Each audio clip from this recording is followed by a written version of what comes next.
Mr. Bush came to New Orleans determined to avoid the growing debate over how to rebuild this storm-ravaged city.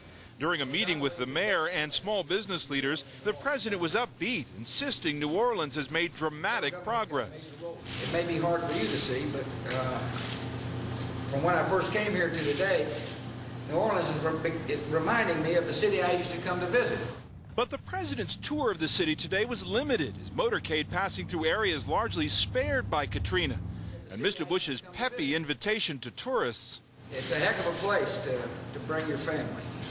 It's a great place to find some of the greatest food in the world and some wonderful fun. Seemed rosier than reality in a city still unable to deliver basic services and whose airport is running at less than half its capacity. Throughout the city, reaction is still raw to yesterday's proposal that could limit how much of the city would be rebuilt. That's not happening.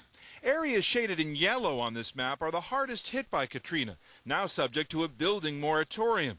Neighborhoods in green could become parks or other open space.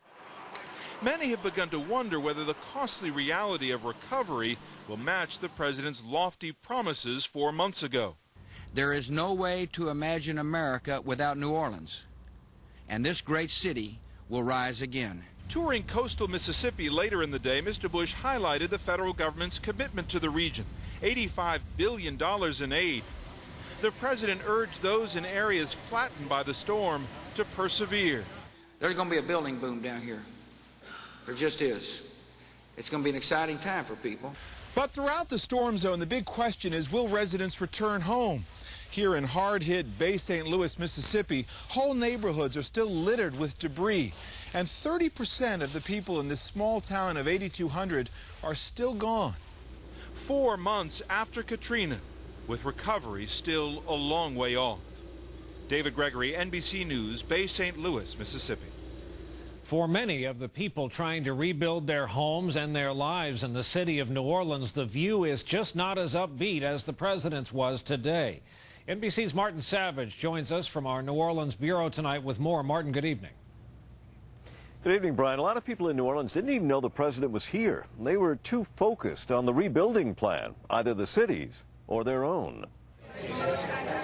The line for building permits stretched through City Hall today. 48, 49. Even as New Orleans' proposed recovery plan seeks to temporarily ban rebuilding in heavily flooded areas. Now we're ready to print your permit. It's a clear indication most folks don't put much stock in the ban or the plan. I should have the right to come back in my home, rebuild it, remodel it, or do whatever. Under the proposal, Margaret Tolliver, whose home flooded to the roof, should wait until her Gentilly neighborhood counts up who's coming back.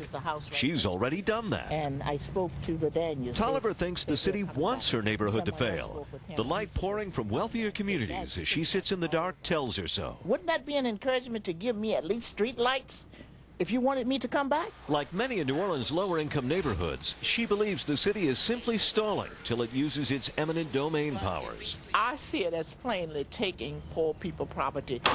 Roland Adams is just ignoring the plan. There's no real concrete ideas. He's already fixing up his Lakeview home, a neighborhood where the people earn more and the streetlights shine. The neighborhood's wealth makes him certain it's not wasted work. People are going to, come in and spend more money than they did before. I think we're going to end up really a more exclusive area than it was prior to the storm. One plan, two neighborhoods. Roland Adams is already reclaiming his part of the American dream. Margaret Tolliver fears she's going to lose hers. I've did everything America had asked me to do. I've raised 3 children independently, without federal assistance. I paid for a home. In front of her home, Tolliver's placed a guardian angel and thinks she's going to need it. There is a lot of the city's plan yet to be revealed, 6 more parts to be exact. Tuesday, the city will show what it plans to do for culture and education.